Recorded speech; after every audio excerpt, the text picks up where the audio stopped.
les disciples de Jésus, quand il était dans la barque, il y avait la tempête.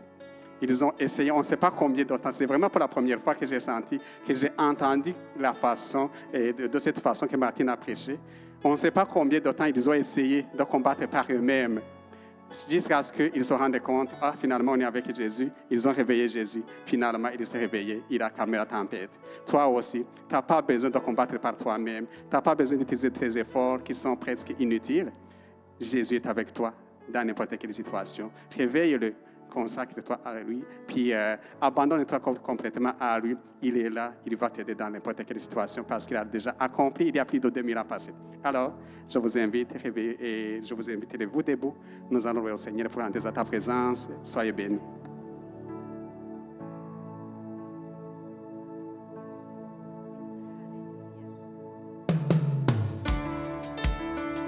Bon matin, Église sur le Roc. C'est toujours un plaisir de se réunir tous les dimanches ici pour louer le nom du Seigneur. Le nom de Jésus est puissant. Il est puissant tout le temps.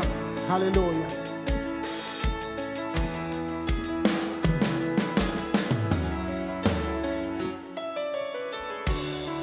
Que ton nom est majestueux.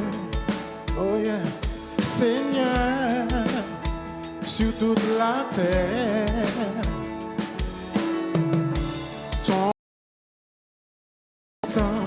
ton nom est glorieux et grand, en lui nous sommes sauvés. Le nom de Jésus, plus haut que tous les noms, roi des rois, aucun nom n'est comme le ciel. Le nom de Jésus, plus haut que tous les noms, Alpha, Omega, aucun nom n'est comme le ciel.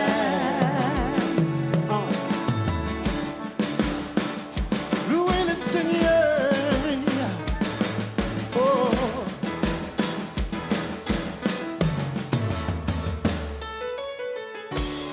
Ton nom est comme un doux parfum, déverse sur mon âme, sur mon âme. En ton nom nous surmontons tout, en ton nom nous avons la victoire. Ton nom est tout puissant, le nom de Jésus. Le nom de Jésus, plus haut que tous les noms, roi des rois, roi des rois. Aucun nom n'est comme le ciel. Le nom de Jésus, plus haut que tous les noms, Alpha, Omega. Et le nom n'est comme le ciel. Le nom de Jésus, plus haut que tous les noms, roi des rois, aucun nom n'est comme le ciel. Le nom de Jésus, plus haut que tous les noms, Alpha, Omega, aucun nom n'est comme le ciel. Aucun autre nom, aucun autre Dieu n'a vécu la mort, que Jésus-Christ est ressuscité. Nous l'élèvons plus haut, nous l'élèvons plus haut. À son nom, tout genou fléchit. À son nom, nos âmes sont sauvées. Nous élevons son nom. Aucun autre Dieu n'a vécu la mort, que Jésus-Christ le ressuscité. Nous l'élevons plus haut. À son nom, tout genou fléchit. À son nom, tout homme est sauvé. Nous élevons son nom, le nom de Jésus. Jésus. Oh, Jésus.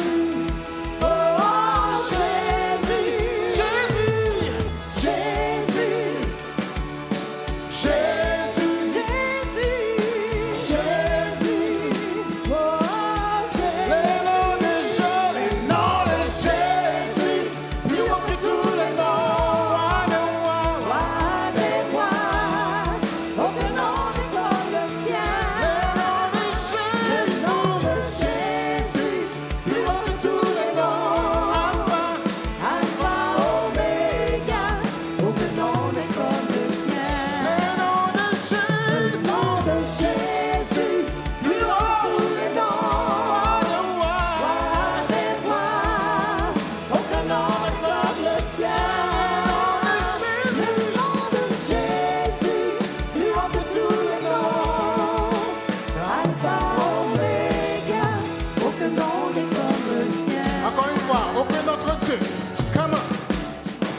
notre Dieu n'a vaincu la mort, que Jésus-Christ le ressuscité. Nous l'élèvons plus haut, nous l'élèvons plus haut. À son nom, tout sont brisés. à son nom, En son nom, tout en est sauvé.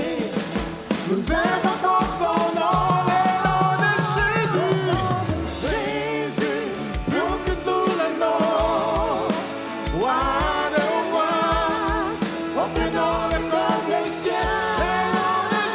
Le nom de Jésus, plus haut que tous les noms, Alpha, Omega, aucun nom n'est comme le ciel. Le nom de Jésus, plus haut que tous les noms, roi des rois, aucun nom n'est comme le ciel.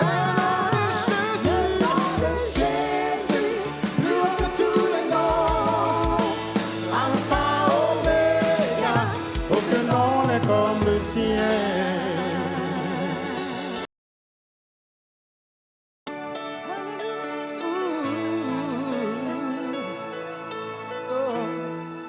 Aucun nom n'est comme le sien.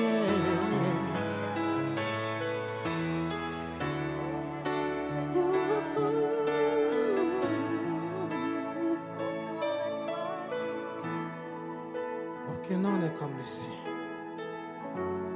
Amen.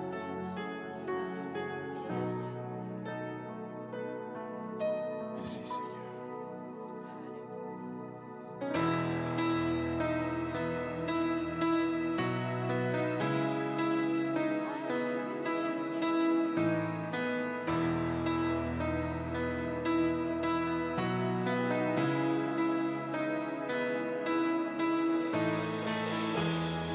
l'amour a souffert la croix. Combien précieux son sang pour moi. La beauté des cieux vêtue de ma honte. Cet amour parfait mort à ma place. Si ces plaies témoignent son amour, que joie voyait-il mourant pour moi. Pour gagner mon cœur, il s'est offert. Si merveilleux, si glorieux, mon sauveur est victorieux, brisant mes chaînes, il prit ma place, m'offrant la vie de grâce en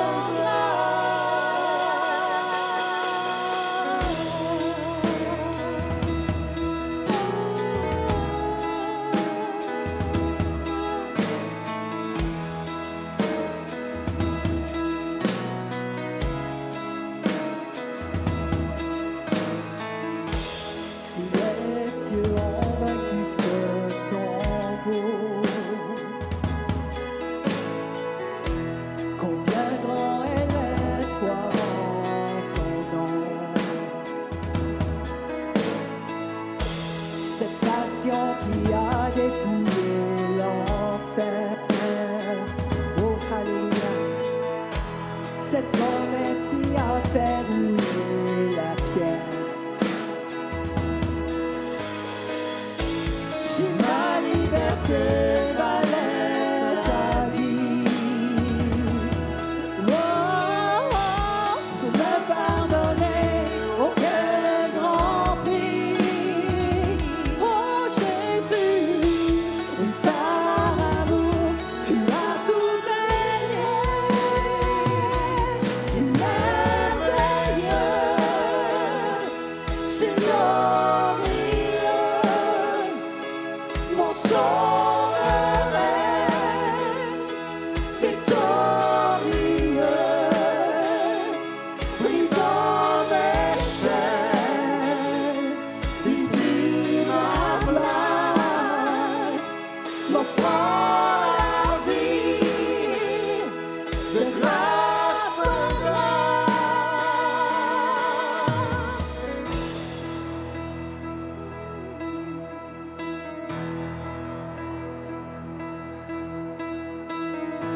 c'est par la croix que je suis libre.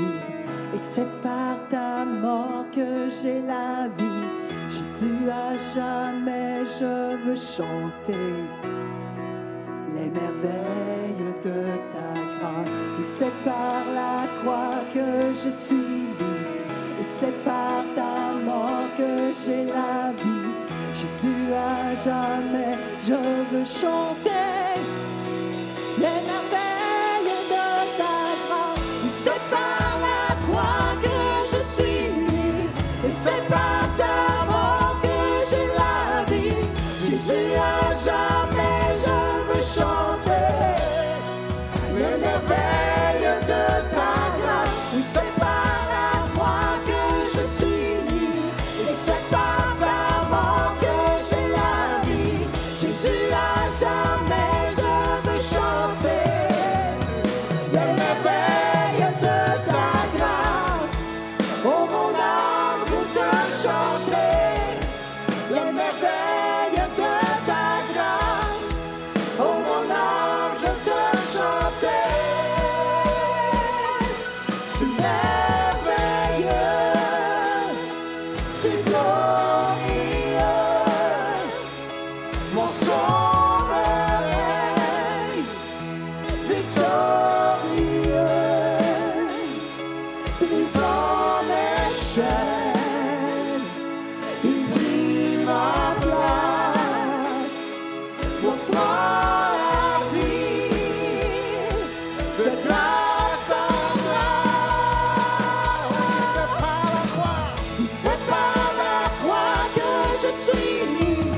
Et c'est par ta mort que j'ai la vie. Jésus, à jamais je veux chanter les merveilles de ta grâce. Et c'est par la croix que je suis libre. Et c'est par ta mort que j'ai la vie. Jésus, à jamais je veux chanter les merveilles de ta grâce. Oh mon âme, je te chanter les merveilles de ta grâce. Oh mon âme, je te chanter. C'est merveilleux, c'est glorieux. Mon sauveur est victorieux. Brisant mes chaînes, il prit ma place. M'offrant la vie, de grâce en grâce. C'est merveilleux, c'est merveilleux, c'est glorieux. Alléluia. Mon sauveur est victorieux. Brisant mes chaînes, il prit ma place. M'offrant la vie, de grâce en grâce.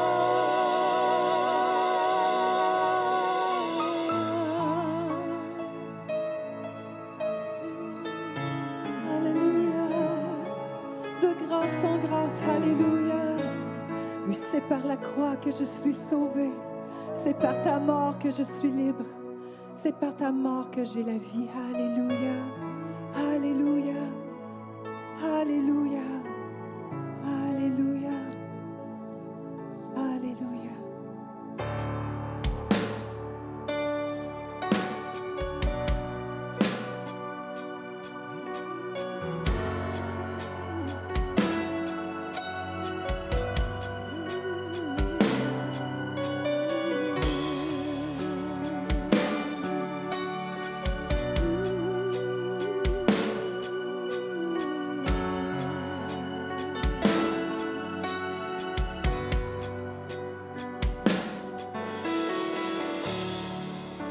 Comme un anneau d'or pur, ton amour est fidèle, comme un serment éprouvé, comme une alliance éternelle, même au cœur de l'hiver. Ton amour demeure chaque jour à l'infini. Ta grâce renouvelle, à jamais fidèle, fidèle en tout temps. Tu m'en as fait serment, c'est pourquoi je chante ton nom. Et à jamais sur mes lèvres, à jamais sur mes lèvres, ton nom. Et à jamais sur mes lèvres, à jamais sur mes lèvres, ton nom. Et à jamais sur mes lèvres, à jamais sur mes lèvres, ton nom. Et à jamais sur mes lèvres, à jamais sur mes lèvres.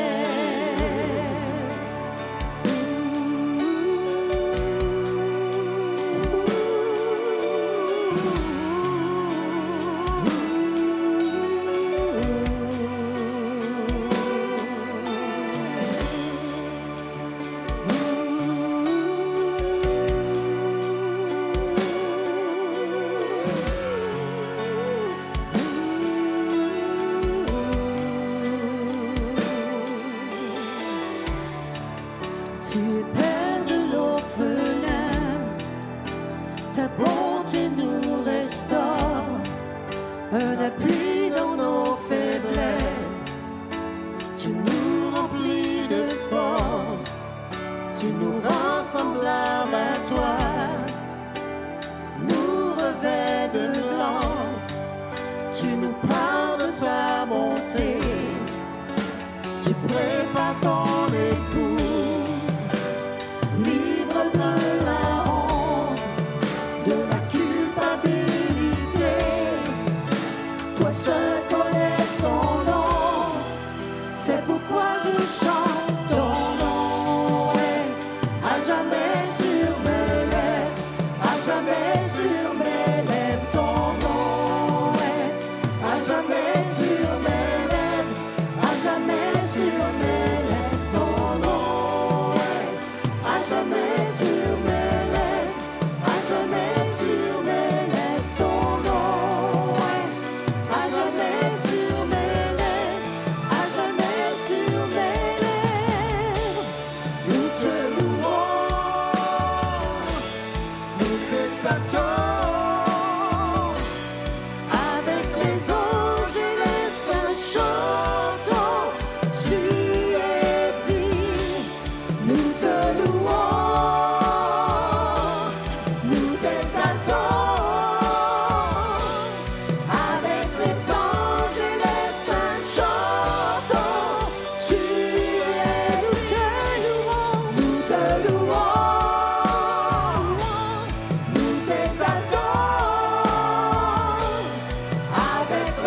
Alléluia, alléluia. Oh, merci. Son nom est à jamais sur nos lèvres. Amen. Gloire à Dieu. Je ne sais pas s'il y en a qui l'ont remarqué, mais on a perdu l'Internet. Alors, vous pouvez vous asseoir. Alléluia. Ce matin, on fait ça un petit peu différent. Amen. Et puis, au lieu que ce soit Michael qui amène les dîmes et les offrandes, puis moi qui prêche, on a inversé les rôles ce matin. C'est moi qui amène les dîmes et les offrandes. Et Michael avait quelque chose dans son cœur depuis un bon bout de temps. Et puis, il a dit, je serai prêt si vous êtes prête. Bien, j'ai dit, je suis prête. Gloire à Dieu. Alléluia. Eh bien, vous savez, à chaque fois qu'on commence le service, on dit, on va louer ce matin, on vous demande de vous lever debout, on va ouvrir nos cœurs, on va lui donner la gloire qui lui revient. Mais quand on arrive en avant pour les dîmes et les offrandes, on devrait avoir la même attitude. On va lui donner ce matin, on va honorer l'Éternel, on va continuer de le louer avec nos biens, avec les prémices de notre venue. Amen, gloire à Dieu. Ça devrait être la même chose. Des fois, les gens nous voient avancer en avant, puis ils pensent, ils vont encore parler des dîmes, puis ils vont encore parler des offrandes. Mais vraiment, c'est la même chose. On continue tout simplement de le louer, mais maintenant avec notre substance. Pas seulement avec nos voix. Amen. Et puis, vous savez, il y a différentes façons de donner. Ah, ça l'a apparu à l'écran en arrière. En tout cas, pour ceux qui ne savent pas, ils ont juste regardé en arrière. Mais c'est ça, il y a différentes façons de donner. Puis, il y a aussi des enveloppes. Et puis, vous savez, lorsqu'il vous donne la possibilité de donner avec une enveloppe, si jamais vous avez besoin, faites juste lever la main. Il y a des paniers en arrière. Avant, on faisait circuler les paniers. Mais maintenant, quand le COVID a eu lieu, puis il ne voulait plus qu'on transpose nos mains sur chaque chose, on a arrêté, puis on a mis des paniers en arrière. Je n'ai jamais été vraiment très en faveur des paniers en arrière, mais disons que 90% des gens donnent en ligne avec les moyens qu'on a maintenant aujourd'hui. Amen. Alléluia. Et vraiment, quand on parle de la dîme, c'est honorer. On veut l'honorer, vraiment. On veut aller devant Dieu. Et dans 1 Samuel 2,30, ça dit, Dieu dit, j'honorerai celui qui m'honore, et ceux qui me méprisent seront méprisés. Mais les gens vont dire, ben, c'est pas parce que je donne pas que je méprise Dieu. Mais vraiment, si vous lisez tout le contexte dans ce contexte-là, dans 1 Samuel, il parle des offrandes, les prémices que les gens amenaient au temple, puis comment les fils du sacrificateur Élie n'avaient pas de respect pour cela. Et c'est comme si c'était, c'est pas grand-chose. Puis il se payait la traite avec ça. Et puis Dieu, il a dit, il manque de l'honneur avec qu'est-ce que vous me faites. Et vraiment, c'était de la part de ceux qui recevaient les offrandes. Et je peux vous dire que Pasteur Réal et moi, lorsqu'on reçoit les dîmes et les offrandes, bien, vous pouvez voir de vos yeux qu'on aime à bien prendre soin puis de prier pour nos gens aussi.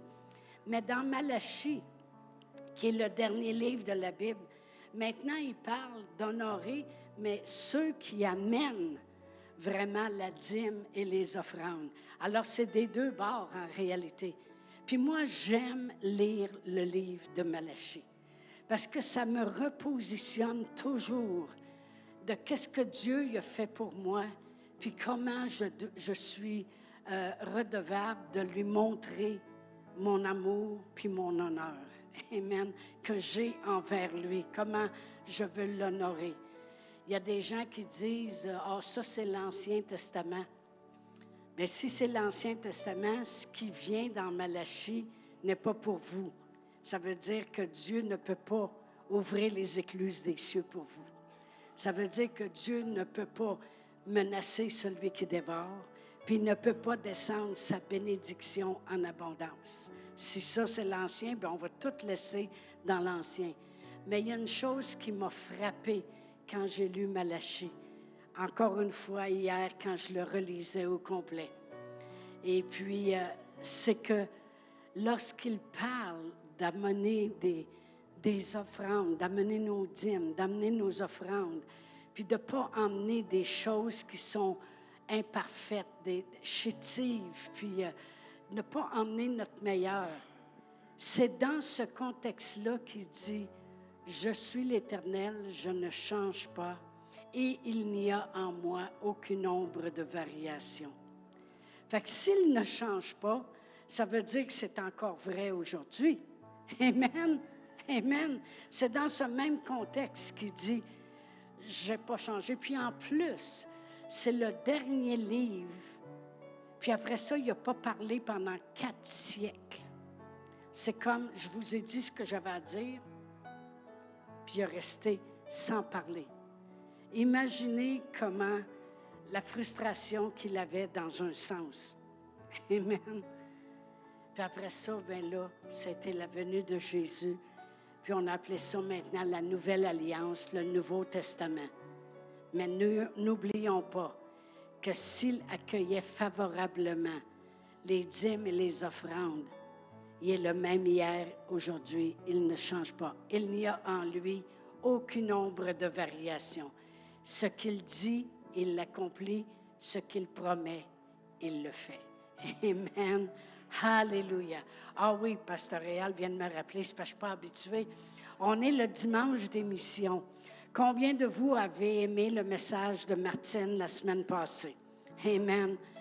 Vraiment, je ne savais plus quoi dire à la fin. C'est comme, que pouvons-nous ajouter à ce qui a été dit ce matin? Amen.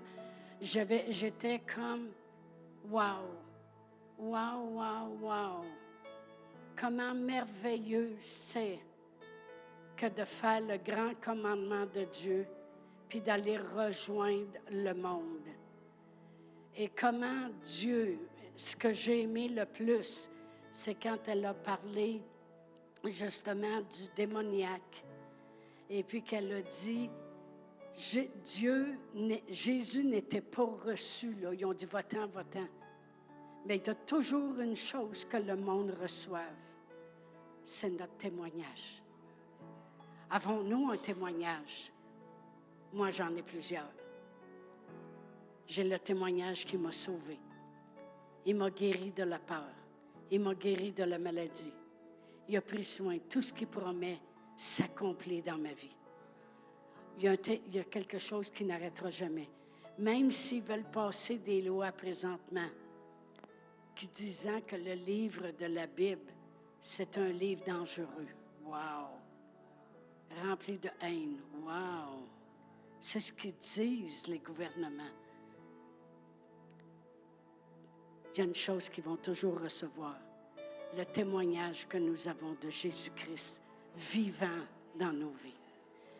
Vraiment, on veut aider pour une croisade. Vous savez, les croisades qu'ils font quand elle a montré les milliers de personnes, ça coûte entre 25 000 à 40 000 US.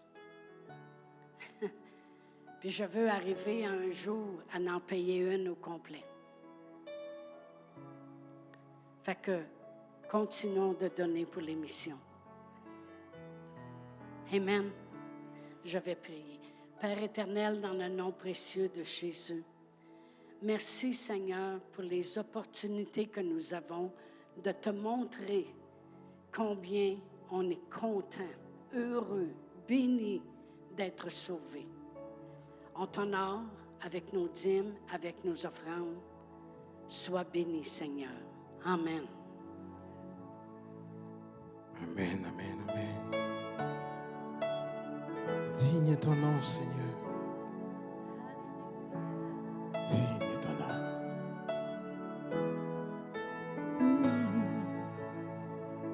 Tu as porté ma croix, tu as tout donné pour que je sois libéré.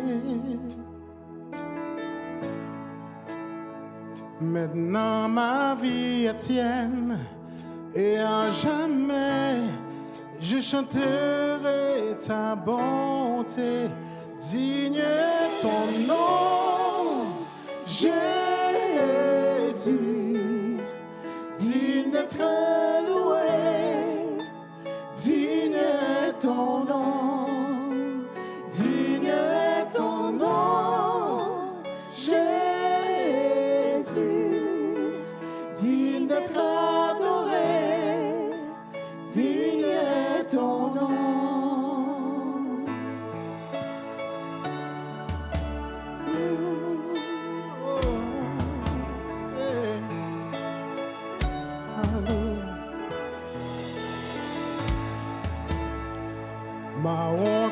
t'enlever. Tu m'émerveilles par ton amour indéniable et par ta grâce est infinie et à jamais je chanterai ta bonté. Digne est ton nom, Jésus. D'être loué. Digne est ton nom, digne est ton nom, Jésus. Digne d'être adoré. Digne est ton nom. Digne est ton nom, Jésus. Digne d'être loué. Digne est ton nom. Digne est ton nom, Jésus. Digne d'être adoré. Digne est ton nom.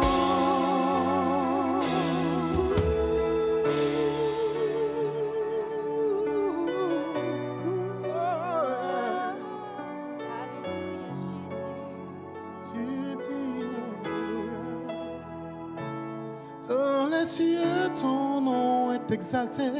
Sur la terre, tu es loué. Ta gloire est manifestée. Seul ton nom est élevé. Dans les cieux, ton nom est exalté. Sur la terre, tu es loué. Ta gloire est manifestée. Seul ton nom est élevé dans les cieux. Ton nom est exalté. Sur la Sur la terre, tu es loué. Ta gloire est manifestée. Seul ton nom. Seul ton nom est élevé. Dans les cieux, ton nom est exalté. Sur la terre, tu es loué. Ta gloire est manifestée. Seul ton nom est élevé. Dans les cieux, ton nom est exalté. Sur la terre, tu es loué. Ta gloire est manifestée.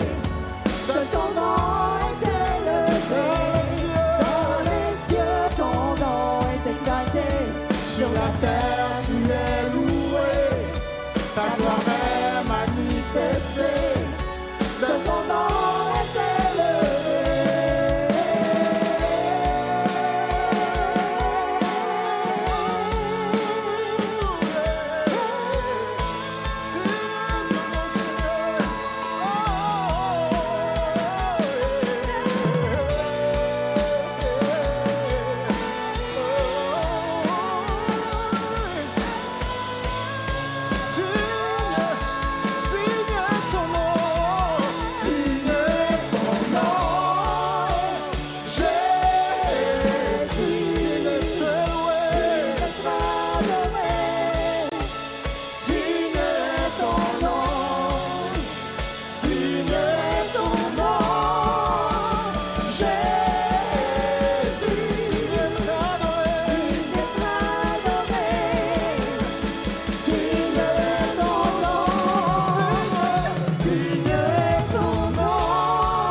Digne est son nom. Amen. Digne d'être loué, digne d'être adoré.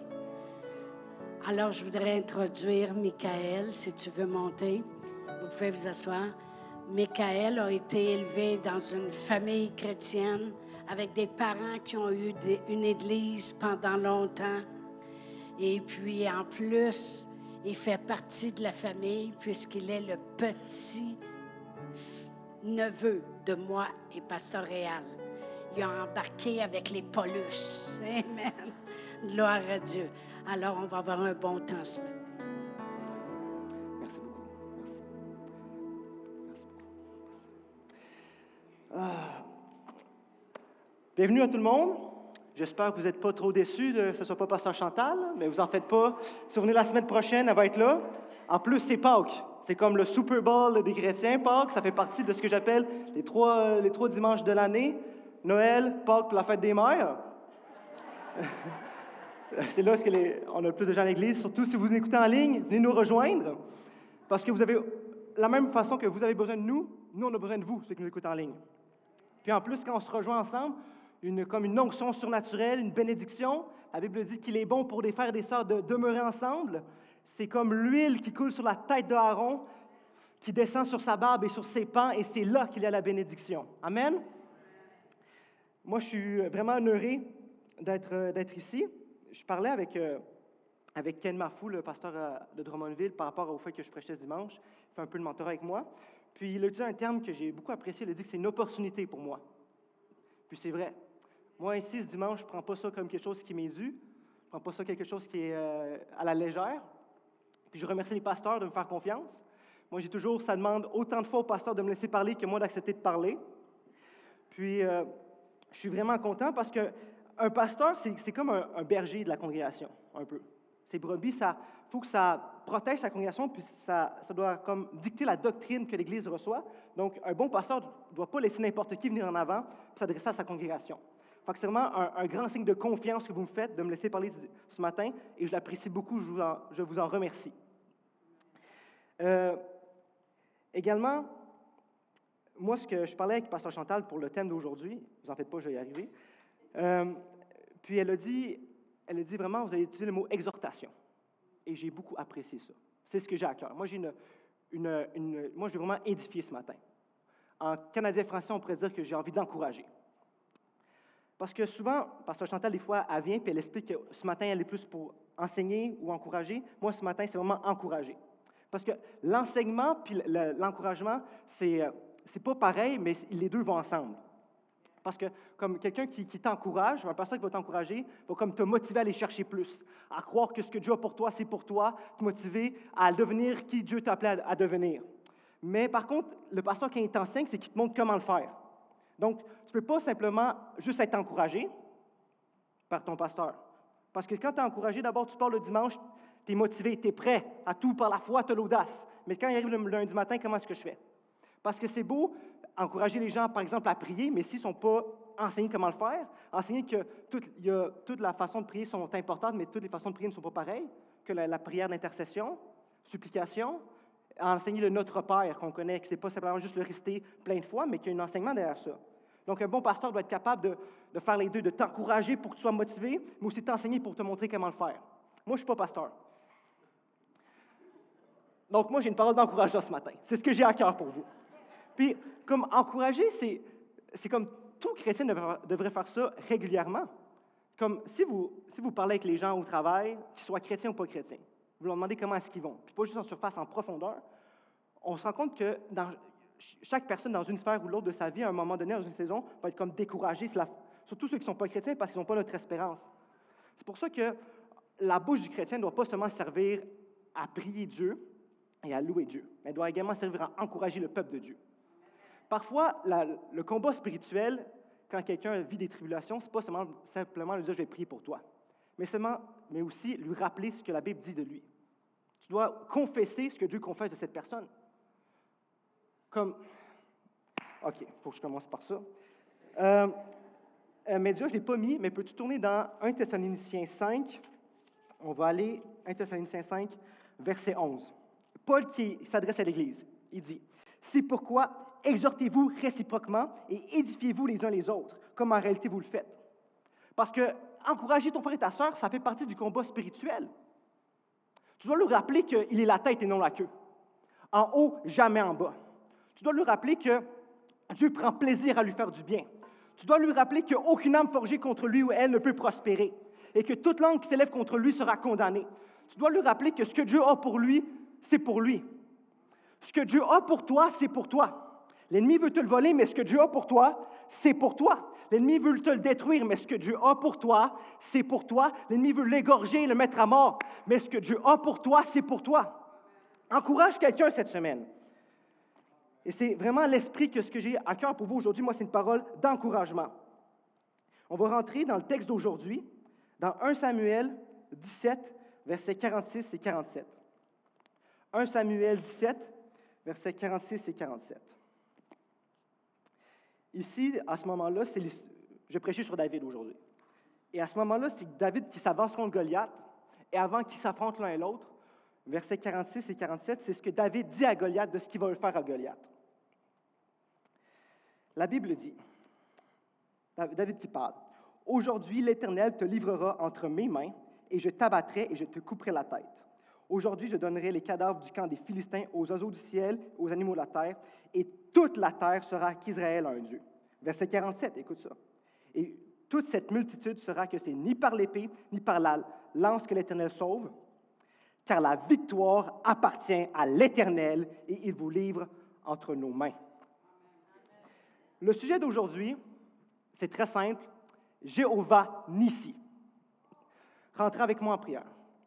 Merci, Père éternel, pour qui tu es. Merci pour ce que tu fais dans nos vies, Seigneur. Merci parce qu'on vient ce matin, Seigneur, comme la biche qui soupire après les courants d'eau, Seigneur, nos âmes soupirent après toi.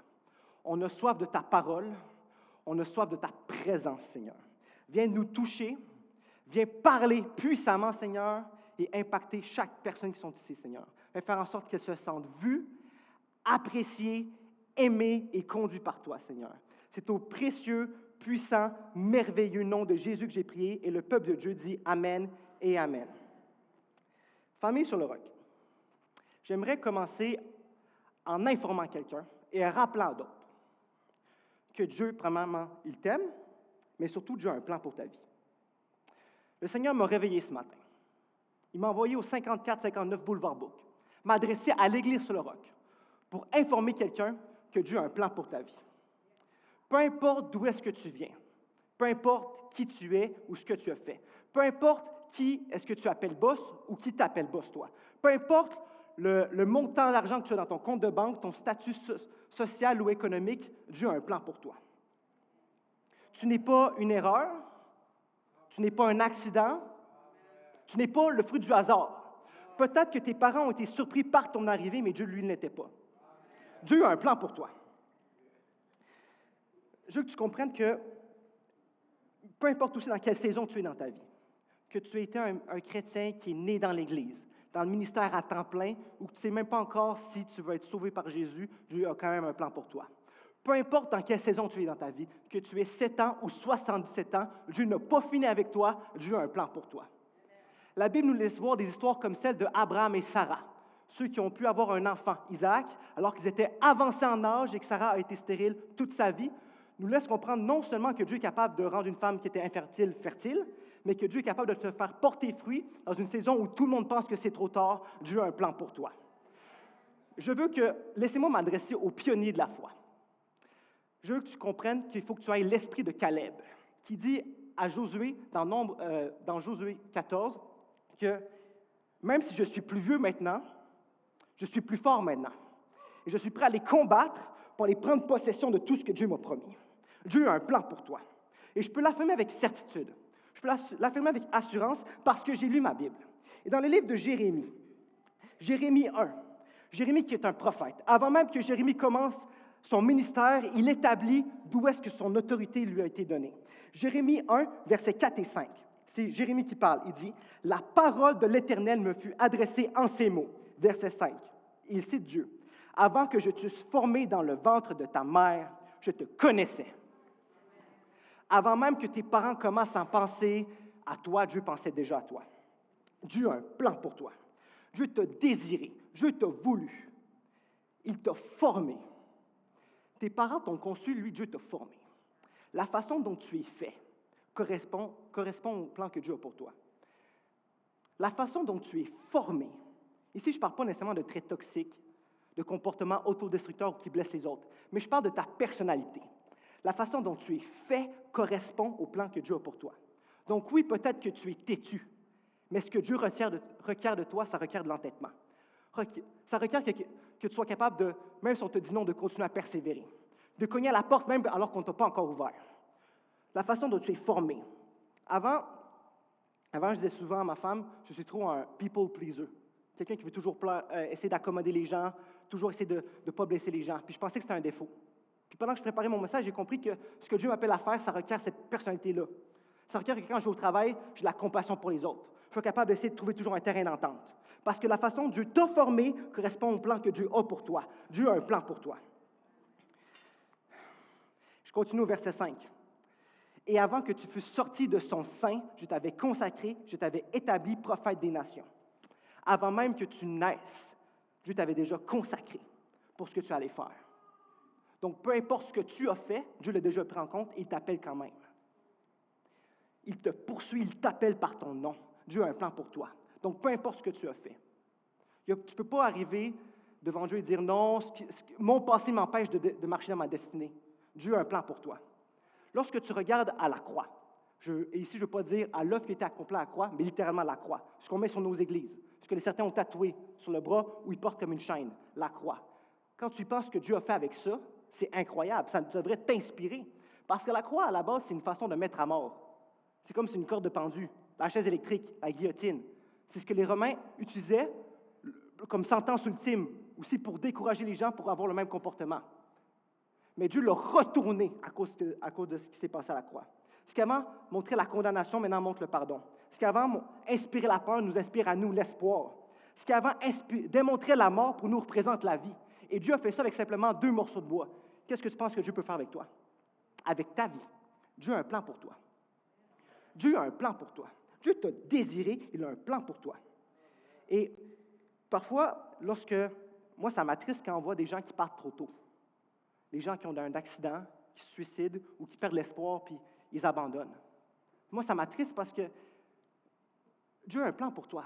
Quand tu pars trop tôt, tu manques ce plan-là. Même, tu ne sais pas, les gens que Dieu t'avait appelés à aller chercher, à inspirer, à encourager, à édifier. Quand tu pars trop tôt, les gens manquent ça. Et quand on regarde à Jérémie, encore 29:11, vous connaissez le verset sans doute. Jérémie 29:11, la Bible dit, c'est Dieu qui parle, « Car je connais les projets que j'ai formés sur vous, dit l'Éternel, projets de paix et non de malheur, afin de vous donner un avenir et de l'espérance. » Les gens qui partent trop tôt, qui se suicident ou qui demandent l'aide médicale à mourir ou qui abandonnent, c'est des gens qui n'ont pas cette espérance-là, qui n'ont pas cette révélation que Dieu a un plan pour toi. Il a des plans de paix et non de malheur. La Bible français courant dit des plans de bonheur. La Bible français courant dit même un avenir à espérer. Le fait que Dieu a un plan pour toi devrait te donner de l'espérance pour le futur.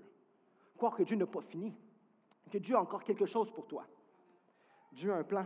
Donc, peu importe quelle situation tu passes, tu devrais au moins avoir assez d'espérance pour comprendre que puisque Dieu a un plan, ça va bien aller. Que je peux être dans la détresse, mais je ne vais pas être dans le désespoir, Dieu a un plan pour moi.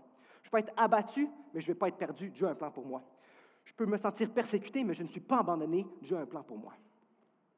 Et l'histoire de David contre Goliath, du moment de sa consécration jusqu'à ce qu'il affronte Goliath, ça met en lumière ce que j'essaie d'articuler.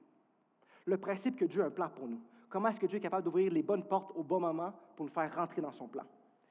Sauf que l'histoire de David ne commence pas vraiment avec David. L'histoire de David, elle commence avec le prophète Samuel. L'histoire de David se trouve d'ailleurs dans le livre de Samuel et non pas dans le livre de David. Donc, qui est ce Samuel? Samuel, c'était un prophète de l'Ancien Testament qui avait également la fonction de juge en Israël. La question qui se pose donc, qu'est-ce qu'un juge en Israël? C'est très simple. Pas tout à fait, mais je vais l'expliquer. Il fut une époque, avant David et avant Saül, où est-ce que c'est Dieu qui était consacré roi sur Israël. C'est Dieu qui s'est établi lui-même pour régner sur Israël. Évidemment, vous connaissez le cœur de l'homme, la tendance à désobéir, à sortir des voies de Dieu. Ce qui fait que puisque Israël voulait sortir de la présence de Dieu puis rejeter le Seigneur, il y avait des moments de crise qui s'élevaient contre eux. Ils étaient persécutés, attaqués, se faisaient voler. Puis à chaque fois, Israël criait évidemment à Dieu, puis Dieu élevait des héros de la foi qu'on appelle des juges. C'était comme des dirigeants, des leaders qui étaient civils, spirituels, qui avaient aussi surtout un rôle militaire. Vous en connaissez certains. Samson, c'est un juge. Gédéon, c'est un juge. Déborah, c'était aussi une juge. Et Samuel avait ce rôle-là, ce double rôle-là, de prophète et de juge. Et lorsque Samuel devint vieux, il a décidé de placer ses fils à sa suite comme rôle de juge. Et c'est là qu'on va aller voir dans 1 Samuel 8, versets 1 à 5. 1 Samuel 8, versets 1 à 5, la Bible dit, « Lorsque Samuel devint vieux, il établit ses fils juges sur Israël. Son fils premier-né se nommait Joël et le second Abijah. Ils étaient juges à Beersheba. » Verset 3. « Les fils de Samuel ne marchaient point sur ses traces. Ils se livraient à la cupidité, recevaient des présents et violaient la justice. » Verset 4. « Tous les anciens d'Israël s'assemblèrent et vinrent auprès de Samuel à Rama et ils lui dirent, « Voici, tu es vieux, tes fils ne marchent point sur tes traces. Maintenant, établis sur nous un roi pour nous juger, comme il y a chez toutes les nations. » Les fils de Samuel, qui étaient établis comme juges, avaient un rôle spécial. Ceux qui devaient comme juger sur elle, diriger, entendre la voix de Dieu. Mais leur manque d'intégrité a fait en sorte qu'Israël voulait maintenant un roi, autre que Dieu. Et ce qu'on doit comprendre quand on parle de rentrer dans le plan de Dieu, c'est que souvent on dit qu'on doit être des témoins en notre travail. On est des chrétiens, on doit témoigner. Sauf que quand tu témoignes auprès de ta famille, auprès de tes collègues, auprès de tes amis, ça ne veut pas seulement dire citer la Bible puis essayer de leur donner puis les frapper avec la Bible dessus la tête. C'est aussi comment est-ce que tu te comportes. Qu'est-ce que tu représentes? Est-ce que ton oui peut être un oui et ton non reste un non? Est-ce que tu tiens parole? Est-ce qu'on peut te faire confiance? Moi, pendant mes études, j'ai travaillé 3 ans avec mon grand-père Bernard, dans une résidence pour personnes âgées. Puis Bernard, avant que moi j'arrive, lui a travaillé longtemps là aussi, puis il faisait venir comme employé des chrétiens de l'Église sur le Roc. Ces gens-là étaient fidèles, ils étaient fiables, on pouvait compter pour eux, puis en bref, ils étaient des bons employés. De sorte que quand Bernard m'a recommandé au travail, j'avais déjà une porte ouverte, juste parce que je venais de l'Église sur le Roc. Ils ne me connaissaient même pas, mais parce que les chrétiens avant moi ont tellement donné un bon témoignage, qu'ils avaient des bonnes attentes envers les chrétiens en général. Même que, je me souviens des fois, parce que j'ai travaillé là pendant le COVID, fait qu'il manquait des employés, la directrice venait voir Bernard et dit « Va à l'Église sur le Roc chercher des gens là. On a besoin. » Parce que les chrétiens ont eu un bon témoignage. Et c'est aussi ce à quoi on doit s'attendre de nous-mêmes lorsqu'on va au travail. Est-ce que tu es un bon témoin? Parce que parfois, ceux qui clament connaître le plus Jésus sont ceux qui le représentent le moins bien. Parfois, tu as des chrétiens qui ont les dons de l'esprit, mais n'ont pas les fruits de l'esprit. Ils sont capables de prier en langue, ils n'ont pas l'amour pour les autres, prophétisent aucune patience. Gratuitement, ils ont reçu la grâce de Dieu, incapables de la donner en retour. Les fils de Samuel ont un mauvais témoignage, de sorte qu'Israël demande un roi, alors qu'ils ont déjà Dieu pour roi, parce que toutes les autres nations ont un roi. Donc, Samuel va... Là, je paraphrase la Bible, parce que sinon, ça va être trop long si on veut tout lire ça, mais allez lire le Samuel 8, 1 Samuel 8. Samuel va voir le Seigneur, il dit, il est comme fâché, il dit, on ne peut pas avoir un roi entre toi. Le Seigneur dit, t'en fais pas, Samuel. C'est pas toi qui rejettes, c'est moi, mais je t'ai habitué. Depuis que je les ai fait sortir d'Égypte, ils me rejettent comme ça. Dieu aime Israël, mais il les connaît. Puis là, il dit, alors Dieu dit à Samuel, va voir le peuple, tu peux leur dire, va leur dire qu'est-ce qu'ils les attendent s'ils ont un roi. Parce qu'un roi, lui, va pouvoir venir prendre tes fils pour aller à la guerre. Il va pouvoir venir prendre tes filles pour servir dans son palais. Il va venir prendre la dîme de ta moisson puis prendre le meilleur bétail de ton troupeau. Va les prévenir qu'après ça, après plusieurs années, ils vont crier à moi, mais moi, je ne vais pas les exaucer parce que c'est ce qu'ils m'ont demandé. Ils m'ont demandé un roi. Samuel va voir le peuple, il explique tout ça. Le peuple est comme, non, non, non, on veut un roi. Samuel est comme, non, tu ne veux pas un roi. Le peuple est, oui, on veut un roi. Samuel est comme, non, c'est pas un roi que tu veux. Le peuple est, oui, on veut un roi. Il fait, OK, parfait. Là, c'est Saül, le roi Saül, vous le connaissez sans doute, qui est consacré roi. Puis, souvent, Saül, on dirait qu'on leur tient seulement comme la fin de son règne qui n'était pas si bon que ça. Mais au début, qu'il a commencé, il travaillait bien, c'était un homme de foi, il faisait sa job. Comme Israël était attaqué, il rassemblait les tribus, il allait combattre le nom de Dieu, puis il y a eu des victoires. Mais Saül, il a une certaine tendance. Il désobéit. C'est pas tout à fait vrai. Il obéit, mais juste à moitié parfois. Et régulièrement. Ou est-ce que il fait à moitié ce que tu lui demandes, puis il essaie de compenser en offrant des sacrifices. Puis là, éventuellement, Samuel va le voir pour le confronter. Il dit, tu comprends pas. Dieu préfère l'obéissance au sacrifice. Comme tu penses, les manquements que tu fais, tu penses pour les compenser par des sacrifices, mais Dieu ne veut pas ça. Dieu, il préfère que tu obéisses en entièreté, au complet. L'obéissance vaut mieux que les sacrifices. Pourquoi? Parce que dans l'Ancien Testament, lorsque Israël faisait des sacrifices, c'était la chair des animaux qui était sacrifiée. Mais quand tu obéis, c'est ta propre chair que tu dois sacrifier. C'est à toi-même que tu dois dire non. C'est toi-même que tu dois taire. C'est ta chair que tu dois mettre à mort, régulièrement. Et puis, Saül, il ne peut pas, malheureusement, c'est qu'il n'arrive pas à être comme corrigé. Son rôle est trop important, puis il n'arrive pas à changer. Donc, éventuellement, Dieu décide qu'il va mettre un nouveau roi à la tête d'Israël. C'est là qu'on va rencontrer David, dans 1 Samuel 16. Au verset 1, l'Éternel dit à Samuel, 1 Samuel 16, verset 1. L'Éternel dit à Samuel, « Quand cesseras-tu de pleurer sur Saül? Je l'ai rejeté afin qu'il ne règne plus sur Israël. Remplis ta corne d'huile et va, je t'enverrai chez Isaïe, Bethlémite, car j'ai vu parmi ses fils celui que je désire pour roi. » Donc, Dieu décide de rejeter Saül comme roi. Il veut un nouveau roi. Il va voir Samuel et dit, « Là, il faut qu'on passe à autre chose. » Samuel est tellement attaché à Saül qu'il a difficulté à rentrer dans cette nouvelle saison. Et parfois aussi, c'est la même chose pour nous. Lorsqu'on marche dans le plan de Dieu, on ne doit pas seulement être prêt à rentrer dans une nouvelle saison, à construire quelque chose. On doit aussi parfois être prêt à quitter une saison passée. Et ce n'est pas nécessairement que les saisons passées sont mauvaises, mais parfois Dieu est passé à autre chose.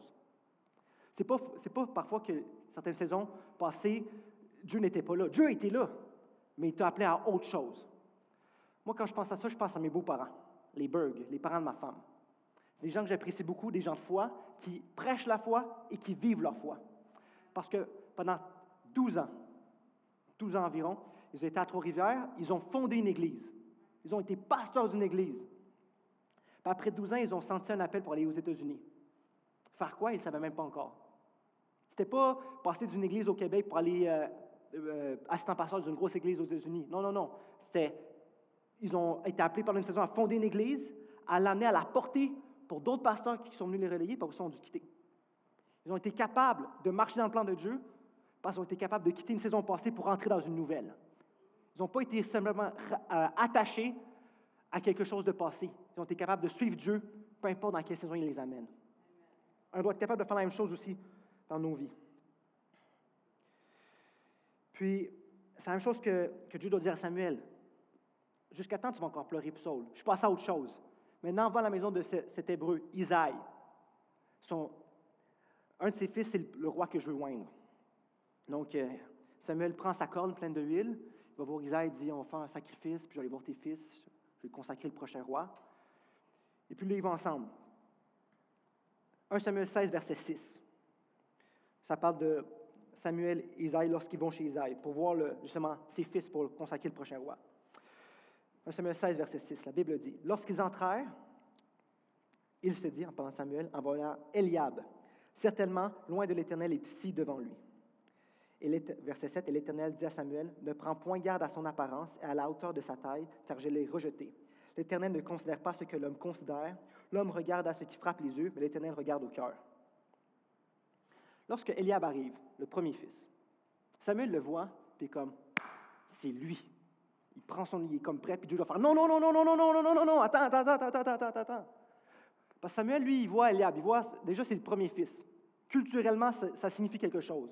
C'est important chez les Hébreux, à ce moment-là. Donc c'est le premier fils. Fait qu'il dit, premier fils. En plus, il est grand. Saül était grand aussi. Quand on voit la description de Saül physique, il est une tête au-dessus de tout le monde. Eliab est grand aussi. Tu vois sa carrure. Des fois, on regarde aux habiletés des gens. surtout aux nôtres. Lorsqu'on parle du plan de Dieu dans nos vies, parfois on regarde à qu'est-ce que nous, on est capable de faire. Puis on se dit, ouais, attends, Seigneur, moi, j'ai pas ça, là. Non, c'est pas tout à fait, là. Moi, quand je regarde à mes propres habiletés, là. Moi, quand j'ai appris à parler, je bégayais. Même que des fois, je dois avoir un spécialiste pour corriger ça, même que ça reste encore un peu, mais j'ai des trucs pour le cacher. Fait qu'à chaque fois que je prépare un message, je vous prépare mes offrandes, je me dis, est-ce que je vais bégayer pour avoir l'air fou? Puis même que bégayer, c'est pas seulement que je répète le début des mots. Parfois, c'est que j'ai le mot dans ma tête, mais je ne suis pas capable de rien prononcer comme ça. Fait que des fois, je regarde à mes habiletés, et des fois, on regarde aux nôtres. Puis on dit, Seigneur, ouais, non, moi, je ne peux pas faire ça. Je sais que tu m'appelles à faire. Tu m'appelles à parler aux gens, là, à évangéliser, mais moi, je suis timide, là. Je ne peux pas faire ça. C'est pas mon appel. On argumente avec Dieu sur notre appel. En tout cas. Mais Dieu ne regarde pas nos habiletés, Dieu regarde à notre cœur. Il dit, oui, je sais que tu n'es peut-être pas nécessairement capable de faire ça tout à fait, mais ton cœur, il penche par là. C'est ce que j'ai pour toi. On ne peut pas se disqualifier par nos habiletés. Et on doit également comprendre que dans le sens inverse, on ne doit pas juste se fier à nos habiletés, on doit aussi travailler notre cœur, notre caractère. Parce que peu importe ce que tes dons, tes talents, tes habiletés, tes skills, ce que tu as appris, tes diplômes, parce que tu connais un gars, tes connexions vont être capables de construire, ton caractère va être capable de détruire comme ça. Dans nos mariages, dans nos ministères. Le nombre de ministères qu'on voit ailleurs, pendant des années, c'était comme incroyable. Après ça, on se rend compte qu'il y a un scandale avec le pasteur, comme ça. Peu importe ce que tes habiletés vont être capables de construire, ton caractère va être capable de détruire. C'est pour ça que le Seigneur ne regarde pas simplement à l'extérieur, à quel point est-ce que tu es bon. Il regarde également à ton cœur, qu'est-ce que ton caractère est capable de supporter. Ensuite, donc le Seigneur doit corriger Samuel. Là, Samuel, il dit, OK. Là, il voit les autres fils, les 7 autres fils. Il passe devant lui. Il dit, non, c'est pas lui. Non, c'est pas lui. Non, c'est pas lui. Non, c'est pas lui. Puis éventuellement, quand les 7 fils passent, Samuel il regarde Isaïe et il dit, t'as pas d'autres fils? T'as pas quelqu'un d'autre? Puis là, Isaïe est comme, j'ai un plus jeune, mais... Dans le texte, il nomme même pas David. Il dit, j'ai juste mon plus jeune. Il est en train de garder les brebis, mais... 7 personnes sont passées avant David. Mais aucun d'eux n'était David, donc ne peut recevoir l'onction. Parfois, 7 personnes vont passer avant toi pour appliquer. Mais vu que ce que Dieu a pour toi, c'est pour toi, ils ne vont pas l'avoir. 7 personnes vont faire une offre d'achat sur la maison. Mais ce que Dieu a pour toi, c'est pour toi. Cette personne va être plus proche, vont mieux connaître la personne qui aura peut-être donné l'opportunité. Mais ce que Dieu a pour toi, c'est pour toi. Donc, peu importe qui passe avant toi, ce que Dieu a pour toi, c'est pour toi. De sorte que Samuel a dit, allez chercher David, puis on ne va pas manger tant qu'il n'est pas arrivé. Et puis donc, Isaïe envoie quelqu'un chercher David. Je vais lire le texte, c'est le plus simple. 1 Samuel 16, versets 12 et 13. Isaïe l'envoie la chercher. Or, il était blond, avec des beaux yeux bleus, une belle figure. L'Éternel dit à Samuel, « Lève-toi, oins-le, car c'est lui. » Verset 13. Samuel prit la corne d'huile et l'oignit au milieu de ses frères. L'Esprit de l'Éternel saisit David à partir de ce jour, et dans la suite, Samuel se leva et s'en alla à Rama. Donc, finalement, ils vont chercher David. David arrive. Lorsque Samuel le voit, c'est lui. Il va le oindre en présence de ses frères. Les mêmes personnes qui n'ont pas pensé, qui n'ont pas assez estimé David pour l'inviter, pour le faire passer devant Samuel à la base, sont les mêmes personnes qui ont dû le voir se faire oindre. Les mêmes personnes qui avaient un roi dans leur maison puis ils ne le savaient même pas. Ceux qui ont dû voir David se faire oindre. Peu importe, je veux que tu comprennes comment est-ce que Dieu est capable de te bénir, de mettre son onction sur toi, peu importe qui est opposé à toi, qui ne voulait pas que tu réussisses. Même en présence de mes adversaires, Dieu dresse une table. Il oint ma tête et il remplit ma coupe, jusqu'à ce qu'elle déborde. Donc, tant que ma coupe ne déborde pas, Dieu n'a pas fini de la remplir.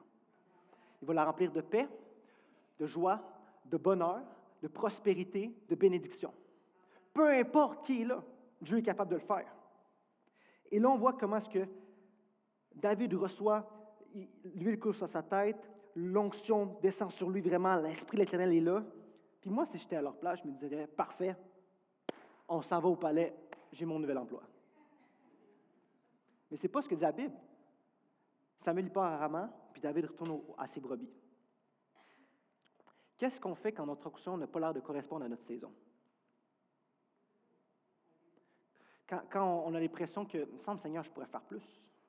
Je suis prêt à faire plus, Seigneur. Seigneur, je sais que c'est elle ma boss, mais je peux faire le meilleur job qu'elle.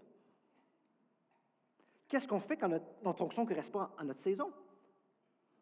Mais peut-être que parfois, le Seigneur veut, on va le voir plus tard, mais comment est-ce que le Seigneur veut utiliser encore la saison où est-ce qu'on est pour encore nous enseigner quelque chose, nous construire un peu pour la saison qui nous attend. Par la suite,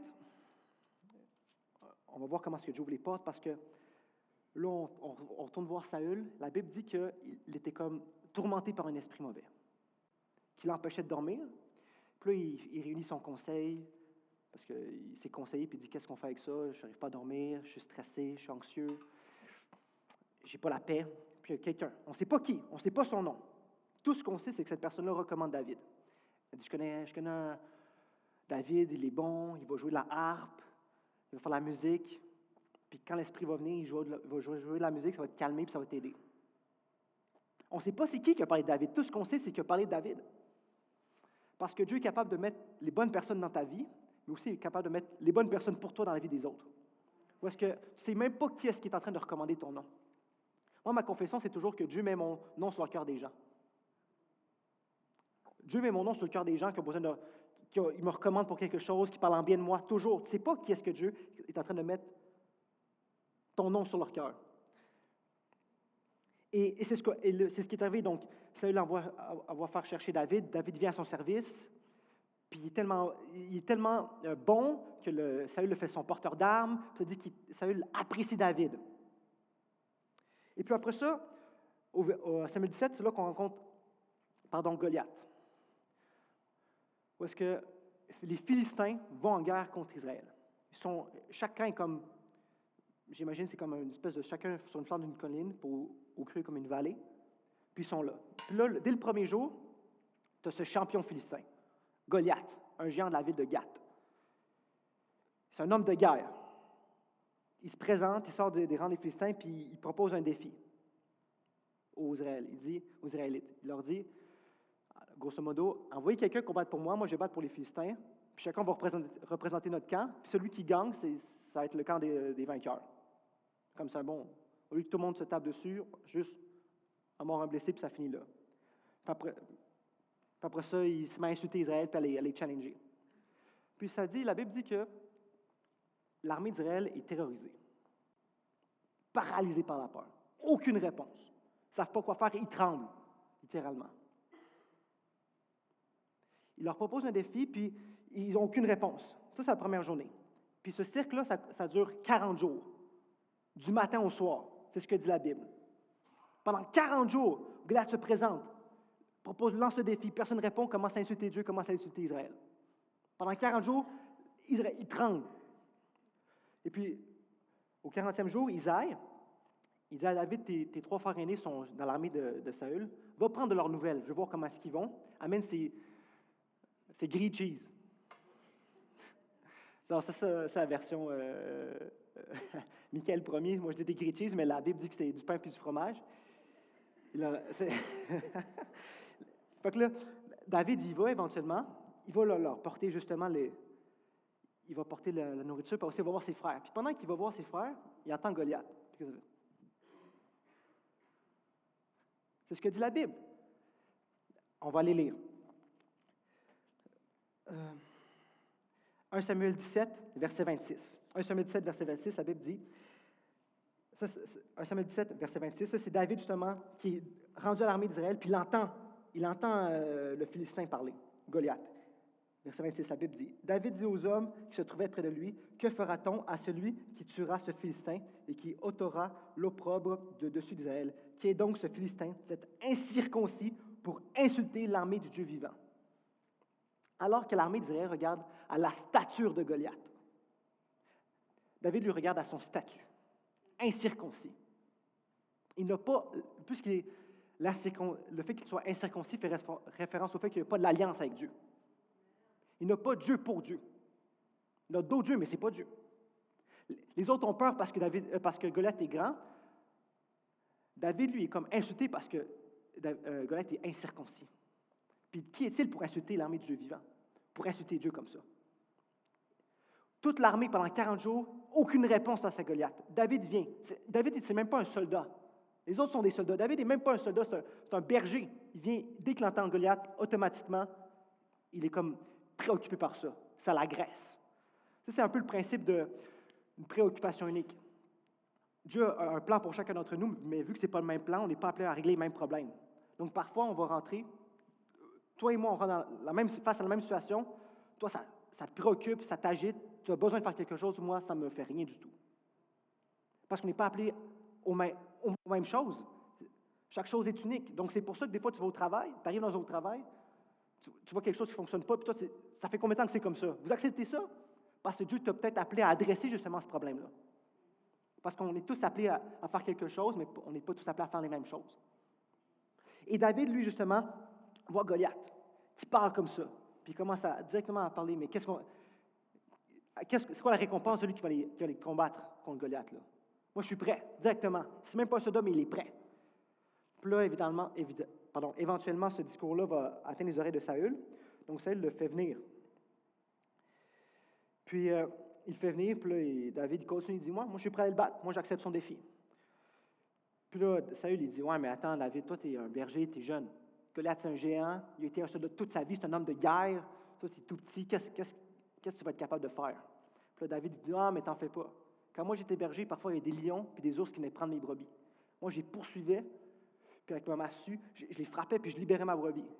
Pour ça, 1 Samuel 17, verset 36, David continue. 1 Samuel 17, verset 36 et 37, David dit, « C'est ainsi que ton serviteur a terrassé le lion et l'ours. Il en sera du Philistin, de cet incirconcis comme de l'un d'eux, car il a insulté l'armée du Dieu vivant. » Verset 37, c'est important. David dit encore, « L'Éternel qui m'a délivré de la griffe du lion et de la patte de l'ours me délivrera aussi de la main de ces Philistins. » Et Saül dit à David, « Va, Éternel, et que l'Éternel soit avec toi. » Les tribulations que David a vécues par le passé édifient son témoignage. Je ne sais pas à travers quoi est-ce que vous avez passé dans votre histoire, je ne connais pas personnellement, mais je veux que tu saches que Dieu est capable de tourner ça pour te construire. Ce que l'ennemi a prévu pour ton mal, Dieu, lui, va le tourner pour ton bien. David il dit, le même Dieu qui m'a servi dans le passé pour vaincre le lion et l'ours, c'est le même Dieu qui va me servir pour vaincre mon ennemi. Parce qu'une fois que tu as été exposé à Dieu, tu ne peux plus ne plus avoir été exposé. Une fois que tu as vu la main de Dieu agir puissamment, tu ne peux plus ne pas croire que Dieu est capable d'agir puissamment. Pour certains d'entre nous, douter devient illogique. Dieu a tellement fait dans ta vie que douter devient illogique. Ça prendrait plus de foi que croire que Dieu va. Ça prendrait plus de foi de croire que Dieu ne va pas faire que Dieu va faire. Dieu a simplement trop fait dans ton passé. Ton témoignage t'édifie trop. Il y a un chant qu'on chante, j'ai prêché comme vous là. Il y a un chant qu'on chantait quand j'étais jeune, qui disait « Non, je ne mourrai pas, je vivrai, je raconterai les merveilles de l'Éternel. » Ton passé t'édifie trop. Dieu a simplement trop fait. Tu ne peux plus douter. Le même Dieu qui t'a servi dans le passé, le même Dieu qui va agir encore demain. Et puis, lorsque David commence à parler comme ça à Saül lui dit « Ok, parfait, que l'Éternel soit avec toi. » Mais il dit, puisque Saül apprécie David, il le connaît, il dit « Prends mon armure. Prends mon armure pour les combattre, au moins, prends mon armure. » Puis là, je veux que tu vois la sagesse de David. Parce qu'il essaye l'armure, parce qu'il comprend que il n'a pas besoin d'insulter ce qui a fonctionné dans le passé pour marcher dans sa destinée. Il essaye l'armure. Par respect, sans doute, pour le roi. Puis après, il essaye, puis il dit non, c'est pas moi. C'est pas ce qui correspond à lui. Parce que lorsqu'on marche dans le plan de Dieu, on doit savoir rester authentique. Dieu n'a pas besoin de deux pasteurs Chantal. Il y en a une. Donc, quand je prêche ici, moi, je n'ai pas besoin d'essayer d'imiter le plus possible pasteur Chantal. Dieu nous a déjà bénis avec une pasteur Chantal. Ce qui fait que toi, tu es toi, Dieu prend son compte. Tu n'as pas besoin d'essayer d'imiter les autres. Parce que de toute façon, je pense que c'est Philippe qui avait dit ça à PY il y a vraiment longtemps, Dieu ne peut pas bénir qui est-ce que tu prétends être. Dieu peut seulement bénir le vrai toi. Donc, il essaie l'armure, puis il dit non, c'est pas moi. Puis il a assez de sagesse pour connaître que c'est pas lui, puis la redéposer. La Bible dit qu'après ça, David va prendre 5 pierres, les met dans son sac, puis s'avance avec sa fronde. Puis c'est là qu'on arrive au texte d'aujourd'hui.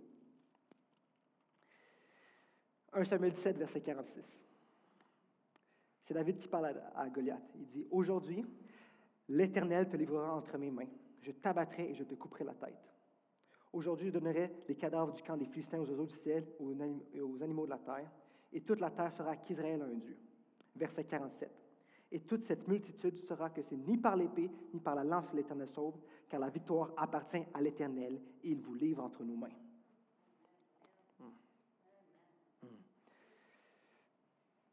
Avant même que David commence à aller combattre Goliath, il parle par la foi à Goliath.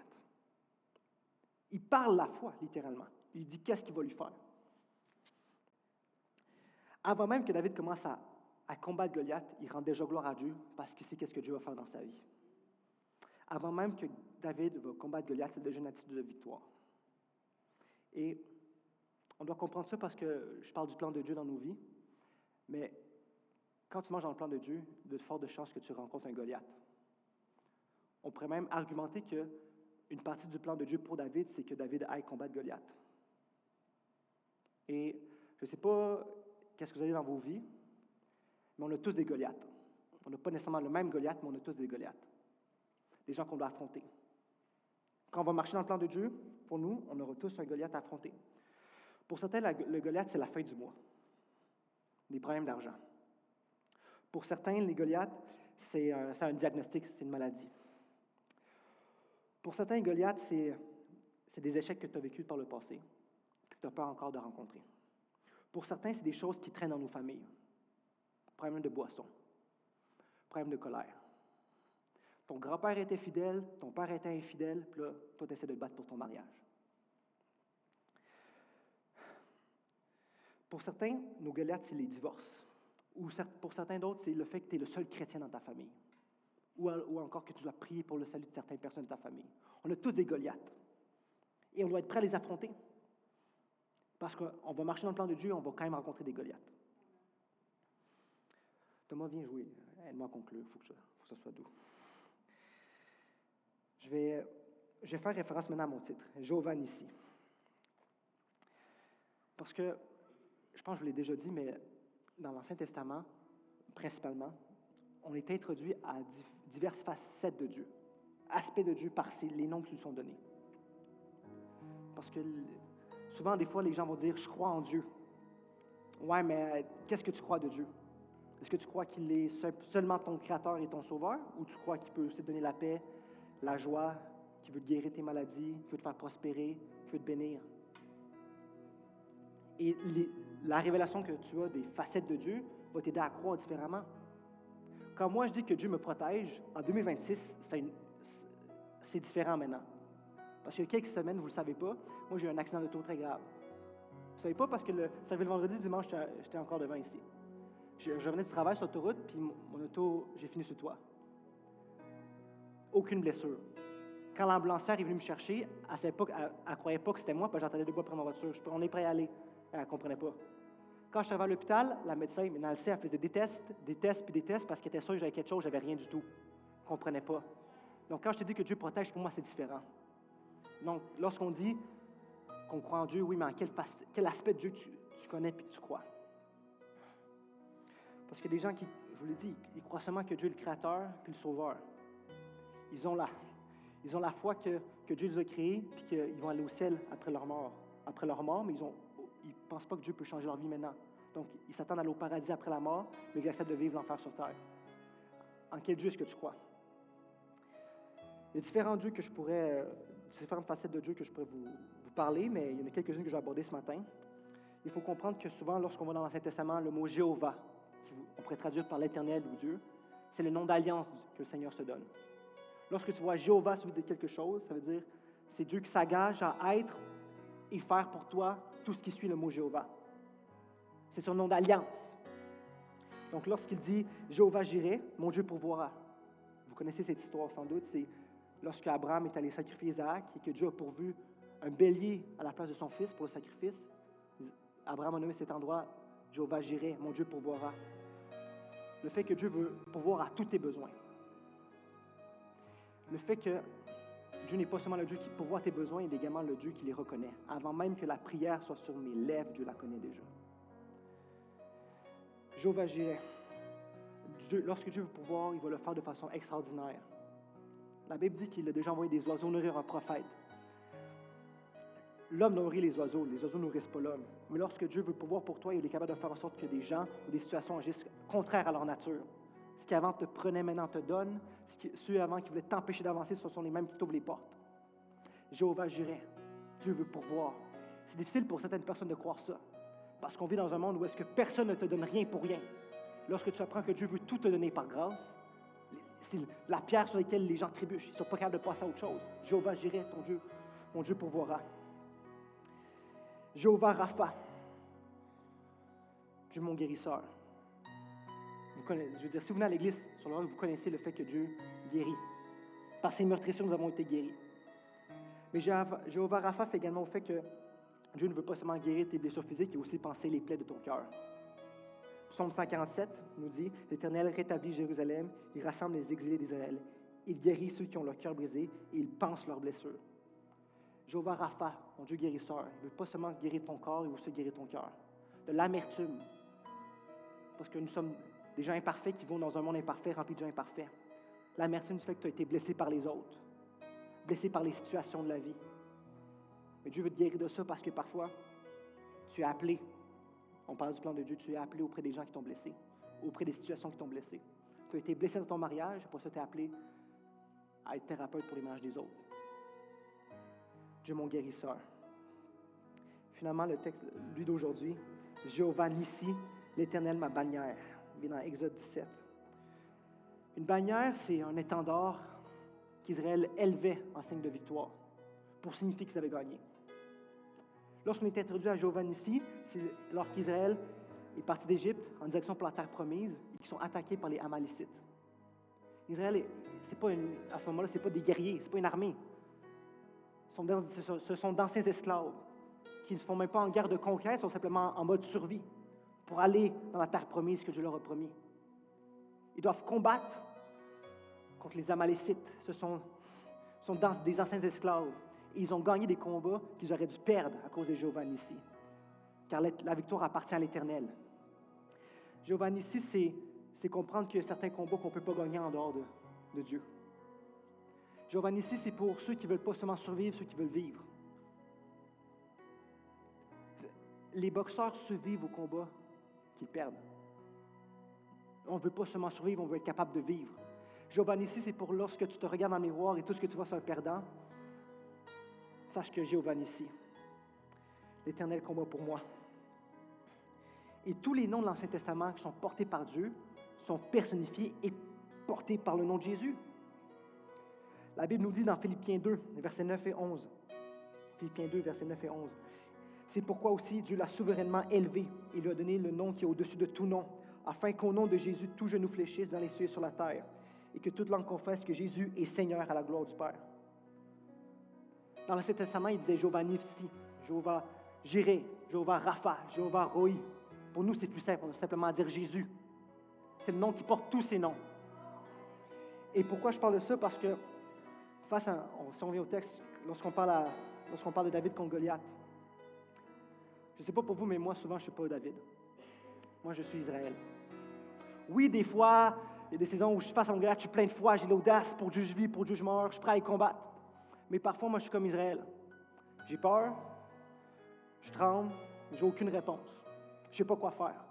C'est là que j'ai besoin de mon David, El Shaddai. C'est là que j'ai besoin de mon David, Adonai. C'est là que j'ai besoin de mon David, Emmanuel, Dieu est avec nous. C'est là que j'ai besoin de mon David, Jéhovah Nissi. C'est là que j'ai besoin de mon David, Jésus pour qu'il vienne et qu'il terrasse mon géant. Je ne sais pas ce que vous traversez aujourd'hui. Je ne sais pas à quel géant vous faites face. Mais moi, je veux prier pour vous. Je veux encourager quelqu'un ce matin. Ton David est en chemin. Je sais que ça fait longtemps. Ça fait plus de 40 jours que tu fais face à ton géant. Mais ton David est en chemin. La victoire appartient à l'Éternel. Laissez-moi prier avec vous. Laissez-moi prier sur vous. Merci, Père éternel, pour ce matin, Seigneur.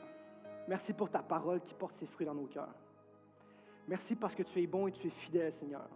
Merci parce qu'on peut compter sur toi, Seigneur. Merci parce que lorsqu'on invoque ton nom, Seigneur, on sait que la victoire t'appartient. Merci parce que tu nous fais marcher dans ton plan. Et face à nos géants, Seigneur, tu es notre bannière, notre étendard, tu es notre victoire. Amen.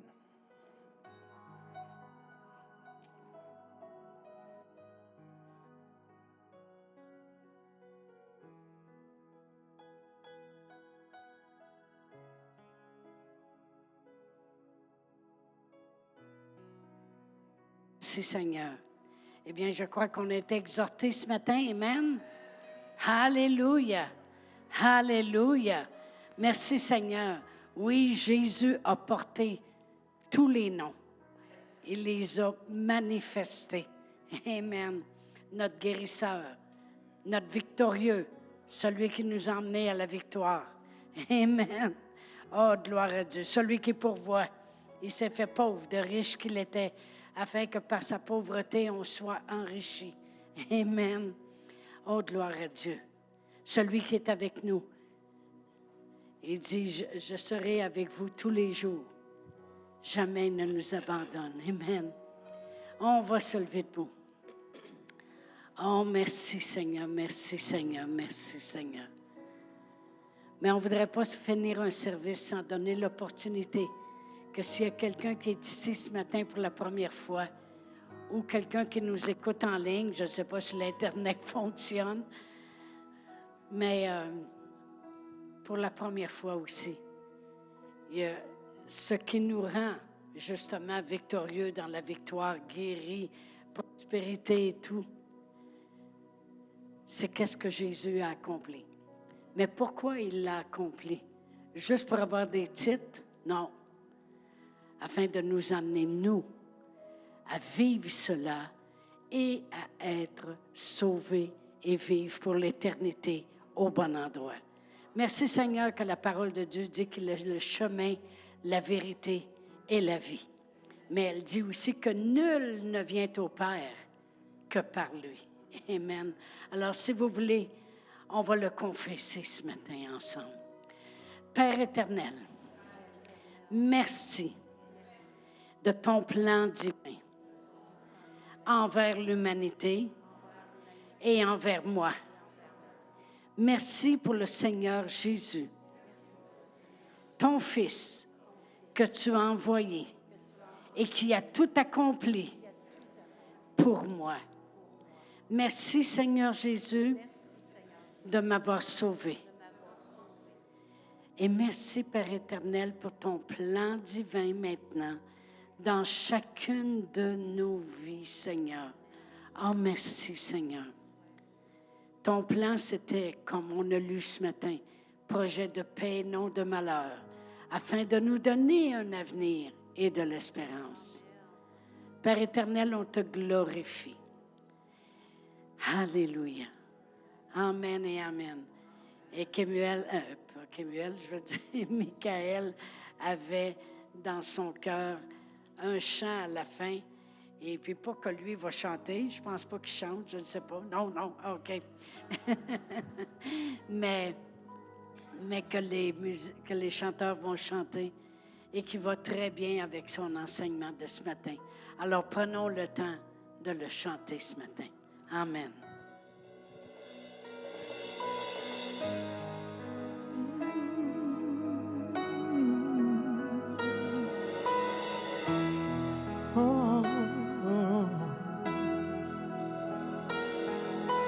Je veux prononcer le nom de Jésus sur chaque cœur et chaque intelligence. car ta paix se trouve dans ta présence. Je dis Jésus.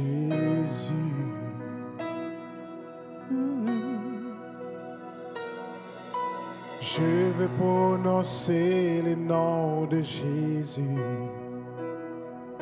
jusqu'à ce que chaque dépendance soit brisée. Et dire qu'il y a espoir et liberté. Je dis Jésus, ton nom est puissance, il est guérison, il est la vie. Brise les forteresses, brille dans les ténèbres, brûle comme un feu. Oh.